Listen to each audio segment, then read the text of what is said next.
Once again, this is the Hardwood on the BNN, and we're discussing the NBA Finals. Now, as I have previously prognosticated, the Warriors are going to win the first two games, and the Cavs was going to win the third. And tonight, the Warriors will win the fourth game. And the reason in which why I'm waiting so long to put my videos up is because I want everybody else to do theirs first. I might not have big viewership at the moment, but I know what I'm talking about. A lot of it is just feel, but also a lot of it is me paying attention to what's going on in the game and the stats. Like, perfect example. Everybody is wondering, should they play Love in the fourth game? They're saying if Love comes back and play and he's not playing well, or the Cavs lose, then people are going to say that it's Love's fault that the Cavs lost.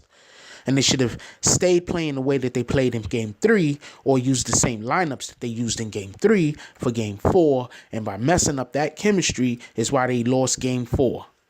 I just think they're going to lose Game 4. It doesn't matter who starts. But then it's a little bit deeper than that.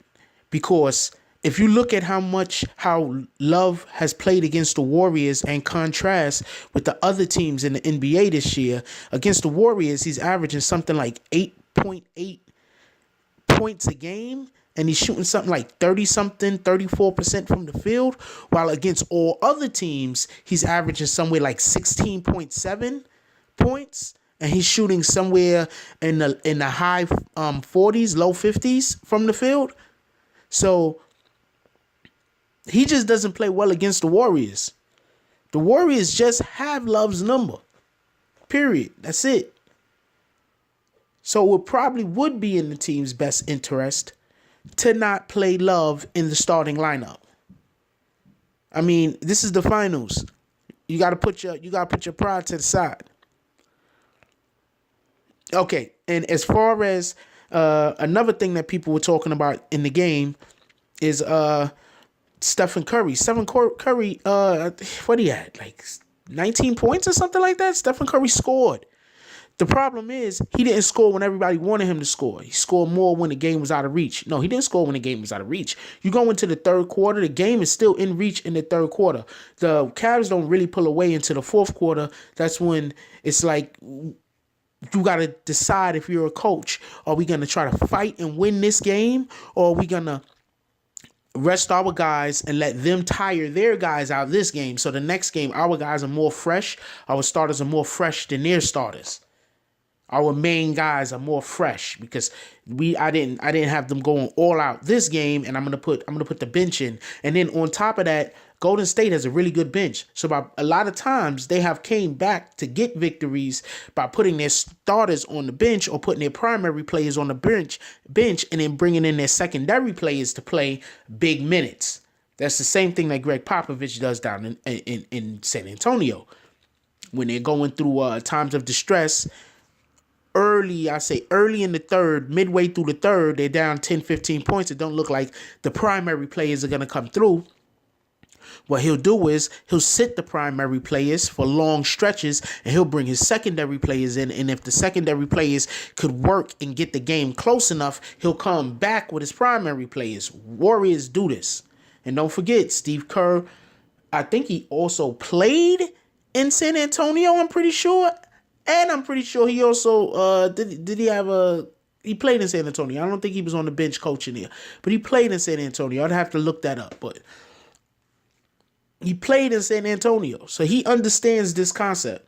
Sometimes you have to bring your bench in and let them play, bring you back, and then come back with your starters. Now, also, so the Warriors really wasn't out of the game until the fourth quarter, until he decided to deploy what I think was that particular strategy, as saying, you know what, let me just put the bench in, and I'm gonna pull the starters, because the game is no reason to play my primary players if the game is going to be out of reach. And right now they're not playing well enough to get anything closer than 10 points.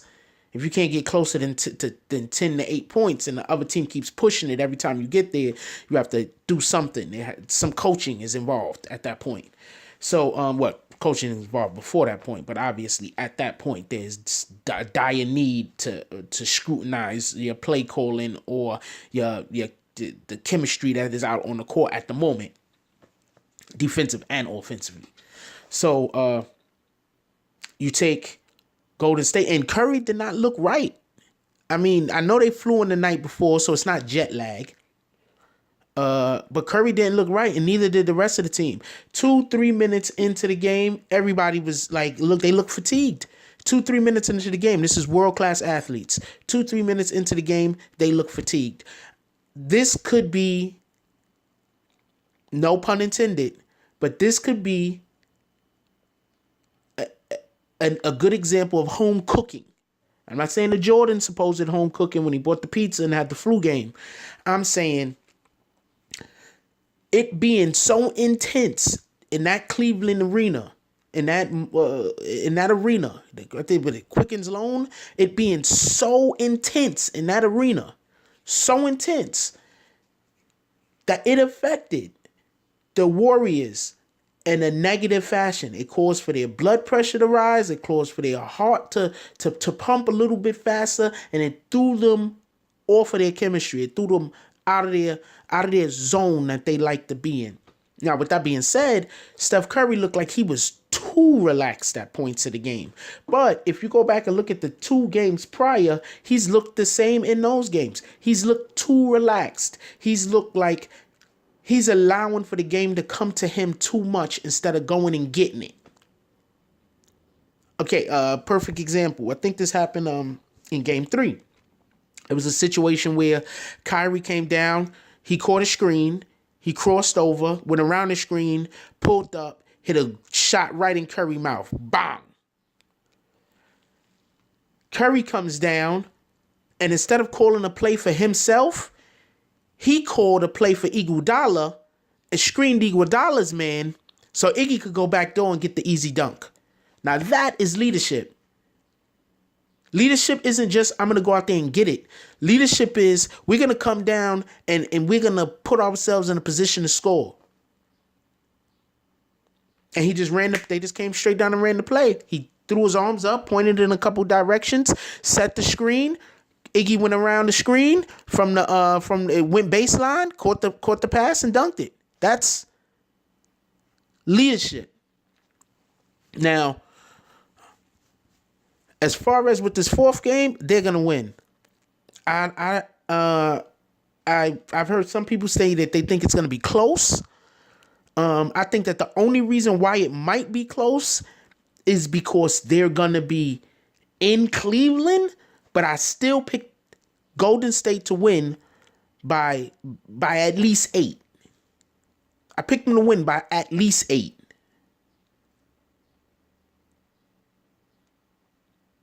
It's not going to be less than 8. They're not going to win by less than 8. They're not going to win by more than 12. It's going to be somewhere between 12 points and 8 points. Golden State is going to win. I do not think that J.R. Smith is too inconsistent to have. He shot 5 for 10. When J.R. Smith is probably going to shoot about 3 for 15. It's too inconsistent, and he's one of those guys that when he does good, he regresses.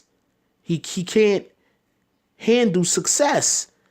You know, J.R. Smith is the guy that if he comes down and he hits you with a good move and he score a couple of baskets on you, now he's going to probably miss about 4 open ones. That's just J.R. Smith. He's inconsistent. He's not mentally stable enough, and I'm not trying to insult him by saying that, you know, he's crazy or something like that. I'm saying that his basketball IQ, in addition to his assumption of his own skill level, which is it causes for him to sometimes not understand the gravity of the situation in which he's in. It causes for him to sometimes shoot bad shots. It causes him for sometimes not to take good shots. It causes for him sometimes to do too much dribbling and turn the ball over. An overestimation of his ability and his lack of basketball IQ. So I picked J.R. Smith is going to have a terrible game today. It's going to be terrible. Kyrie is going to volume shoot today because last game he shot too well. He's going to volume shoot today. And sometime during the game, LeBron James is going to blow a fucking gasket. Part of my language. He's going to blow a gasket. It's going to be one of those moments where he starts pouting at some point in this game. Don't be surprised if he starts pointing fingers at people on the court during the game. He calls that motivation. I don't call that motivation. You know what motivation is? Don't worry, we're going to make the next one. You know what motivation is? Yo, look, you having a hard game. We got to get you open. Let's run this play and run that play. We got to get you going. You got this. That's motivation. You know what motivation is? Yo, why don't we clear it out? We're going to throw it to Love on the block. We're going to get out of his way. Tristan, you're going to weak side rebound for him. That's motivation. Having direction. You know, motivation isn't just saying, oh, you're great. You know, that's setting somebody up for failure because you're not giving them that avenue or preparing them for that opportunity. What Steph Curry did, even in his losing effort, was motivation. They needed to, and then you could also look at it like this. They needed to, he was having a hard time holding Irvin. And you want to slow them up, and Iggy is the primary defender on, well, often he's one of the main defenders on LeBron. So maybe he wanted to get Iggy going with that play. Maybe he wanted to get Iggy a good dunk and then get him going, get him pumped up. Iggy's a good defender. He causes turnovers. Like, you got to think like this. Like, when you out on the court, you got to think like this.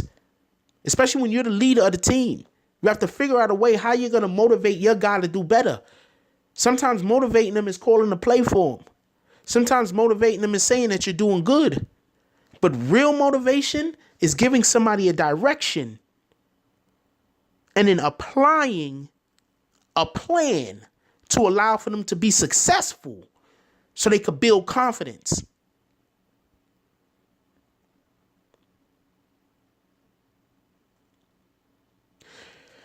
First two games, Tyronn Lue was supremely outcoached. Not close. Third game, he didn't outcoach anyone. His players just started making shots.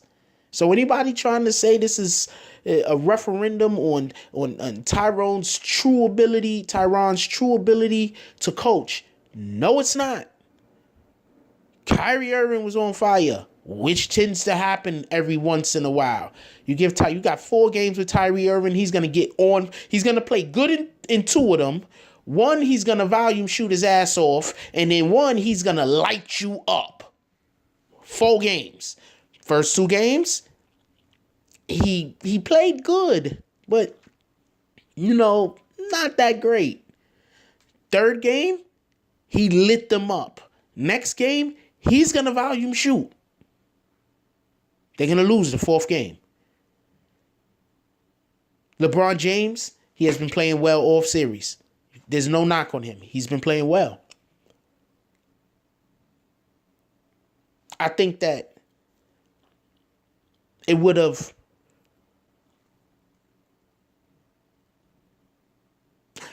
I think that if they would have a Stan Van Gundy right now coaching them, Cavs would be up 3-0. That's partly because I think Stan Van Gundy is a better coach than Kerr. I don't think Stan Van Gundy has ever had a team as good as the team that Kerr has at the moment. But I think Stan Van Gundy is a better coach. He knows how to get more out of less. That's what I'm saying. I think Kerr benefited from Mark Jackson being there the before him, and Mark Jackson basically turning Stephen Curry into a New York City point guard. Watch Steph play.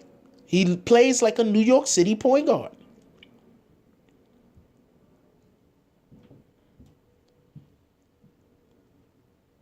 Look at old Stephen Marbury clips. The old ones. Remember Stephen Marbury used to be pulling up at half court and all that shit for no reason? Look at old Stephen Marbury clips. Now, Stephen Curry isn't athletic, and he hasn't been doing it his whole entire life. So there's certain limitations and there's certain things that he can and can't do. But the things that he can do, he has mastered. He can shoot off that dribble. He is, quite frankly, the best off the dribble shooter I can remember seeing. I don't ever remember seeing anybody that could just pull up like Steph. And I'm not talking about because he shoots from distance. I'm saying period. I can't think of Bernard King. But Bernard King really didn't pull up off the dribble as much as he pulled up out of the post. So you can't even say Bernard King. Isaiah Thomas didn't do it enough, although Isaiah Thomas had the skill.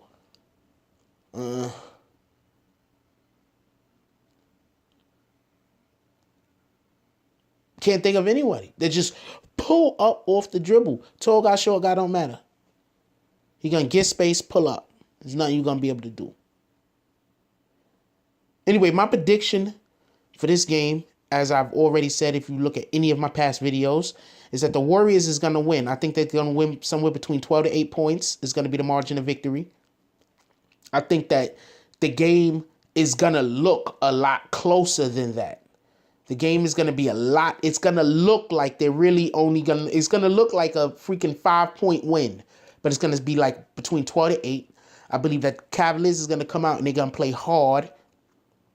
And I also think the fans doing the national anthem had a lot with motivating and the atmosphere. You know, when the fans did the national anthem, it had a lot to do with motivating the whole atmosphere that was going on in that arena that night. I think that it was just against the Warriors from the gate.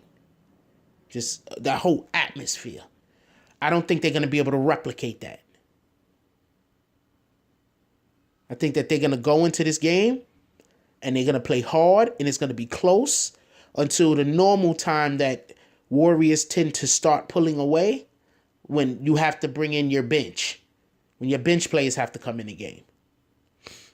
That's why it would probably really be in Cleveland's best interest. They're going to lose anyway, but it might be in Cleveland's best interest to bring Love off the bench. So when you and sit LeBron early, so you can have LeBron late in the game. Preferably so you can have LeBron play the entire fourth. They can't lose this game. If you could sit LeBron early, you know, because let's be honest, LeBron could play the whole game and not be fatigued, but that's not the point. You want to sit him early. You know, you want the other team to get into habits that you could then take advantage of. So you might see something in the first quarter, but you don't do your A plan way of stopping it. You might do your B and C plan way of stopping it until late in the game. Then you go to your A plan way of stopping it that absolutely crushes it and puts it to and turns it from a positive play for them to a positive play for you. You know, that's part of coaching. You know, let them think that they can do that thing right there. It looks like it's working, you know, but what we're doing is we're not trying to get the block. We're trying to just make you shoot a tough shot. And then when the fourth quarter comes, let's go get that block. You know, we're just trying to push you to the baseline for the double. But when the fourth quarter comes, let's get that steal. You know, we just trying to make you back up a little before, you know, to try to throw the ball into the post. But when the fourth quarter comes, let's deny the post. You have to make adjustments during the game. You just have to. You got to make adjustments Some coaches make adjustments. Some coaches don't make adjustments. Like Tyronn Lue, he make adjustments game to game. Something won't be working. He'll still go first to fourth quarter doing the same exact thing, and then his players is all frustrated and everything else. Some coaches make adjustments quarter to quarter. I don't think you need to make adjustments quarter to quarter. I think you make adjustments like in football by the half. In the first half, we're going to try to do the thing that we've already been planning for before this game started. Our last practice. This is what we was planning to do. Our last meeting. This is what we talked about doing. We're going to do that the whole first half. Unless it's just actually the bottom falls out, then you got to make adjustments. But you're going to do exactly what we planned for the whole entire first half. Then, second half, we go into the locker room. We're going to get that chalkboard or whatever boards they're using at this time. We're going to outline the things that worked and the things that didn't work. So now we're going to make an adjustment for the third quarter. Then, when the fourth quarter comes, that's when we're going to go into lockdown mode. That's when we're going to really make we've done plan for the game. We know what we need to do because we know who we were already playing. The first half, we've been doing our game plan. We made our initial adjustments after the first half for the third quarter. So now, if we're down, we should be pulling closer. And if we're up, we should be pulling away. And if we're tied, we should be pulling away. Now it's the fourth quarter, and we should have a little bit of cushion. And now we're going to go into lockdown mode. And if we don't have any cushion, we really need to go into lockdown mode. That's why LeBron needs to sit early so he could play that whole fourth quarter and be in lockdown mode. You see, when you come into the fourth quarter and you up by 10, then you can say, you know what? Let's get our defenders out on the court. Let's slow the game down. We up by 10. Get our defenders out on the court, slow the game down. This team likes shooting threes, but you know what we're going to do? We're going to go to the rack. We're going to get to that free throw line. We can't shoot threes with them. We're going to force the refs to make the call. And I'm not talking about playing bully ball. You set the screen, you come around the screen, you pass it to the third man who's cutting back door. You set the screen, you come around the screen, you pass it to the third man who's cutting up the middle, coming down the paint. You set the screen, you come around the screen, you pass it to the corner for the three, to the third man.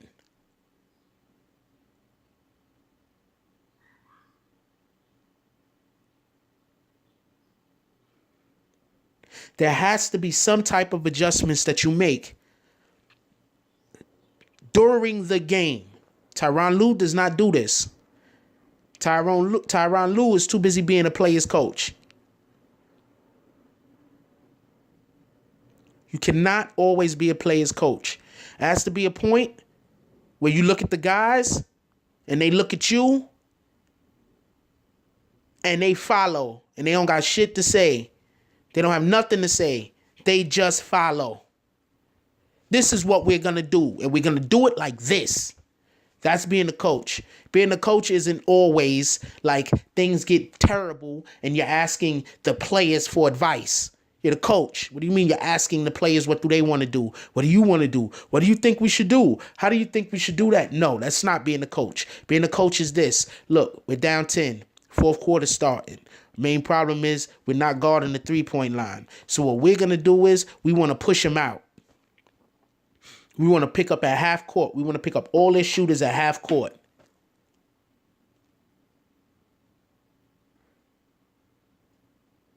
We don't want to front the bigs. We want to be in. We want to allow them the opportunity to think that they can pass it into the post, because we got to get the ball away from the three-point line. They've been shooting threes all day. Give the bigs a little bit of cushion, but fake cushion, because you're waiting for that pass to come. Then when that pass comes, you get up on top of them. We try to bring the double. We got to get them to give the rock up. We got to get them to cough it up. At this point, they're knocking down too many shots. We can't expect them to be missing. Their confidence level is too high. We got to get steals. We got to cause turnovers. We got to get into the passing lanes. We got to get the ball into the big man's hands. And then we got to get into the passing lanes because the little guards are better passers than the bigs. So we want them to come down. We're going to push them out on the three-point line. They're going to pass the ball to the big. And then when the big gets the ball, that's when we're going to get in interception mode. You have to have a game plan. You have to have a desired strategy that you're going to attack the other team with. It can't be we're just going to go out there and play. We're better. We're more athletic. Yeah, okay. The Cavs, way more athletic. Irvin is more athletic than Curry. J.R. Smith is probably the most athletic guy on the court, period. Shump is athletic. Iggy's athletic. I can't really say how many more people is really athletic. Barnes is athletic. But Barnes' athleticism isn't on the same level as Shump's, JR's, or LeBron's. Those guys are athletic. Tristan is athletic. The Cavs are more athletic, period. The Warriors have a higher skill level.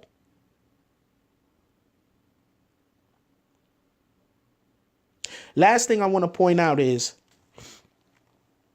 the NBA needs to decide one very important thing, and it'll bring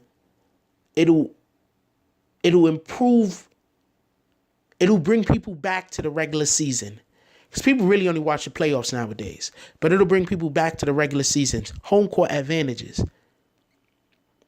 I was growing up in the 90s, and you came into the Garden. The refs didn't call all of them bullshit ticky-tack fouls. And I was growing up in the 90s, and you went to Detroit. Well, in the 80s. I was growing up in the 80s also. But in the 80s, when they had the bad boys, you went to Detroit, refs didn't call all of them ticky-tack fouls. They let you play. You went into the Boston Garden, they let you play. Now, if you go somewhere like out there in Lakerland, then, they're going to call it different. You go out west, they just going to call it different. You come out east, they're going to call it different. What they need to have is,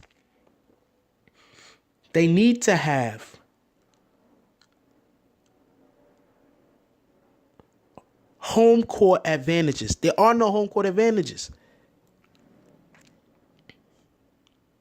I'm not saying that you should. I'm not saying that fouls shouldn't be called. I'm just saying, if a team goes in to OKC and OKC plays up-tempo, the ref should call the game like it's an up-tempo game.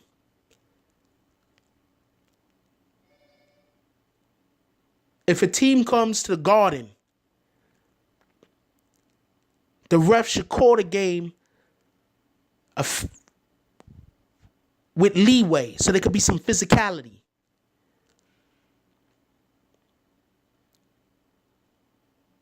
I think that the home court advantage should be the advantage of the refs calling the game in the manner in which your team plays. Now, with that being said, you go out in the Warriors and nobody shouldn't be able to touch anybody. But, then people are going to say, well, they call that over there in Golden State, but they don't call it over here in Atlanta.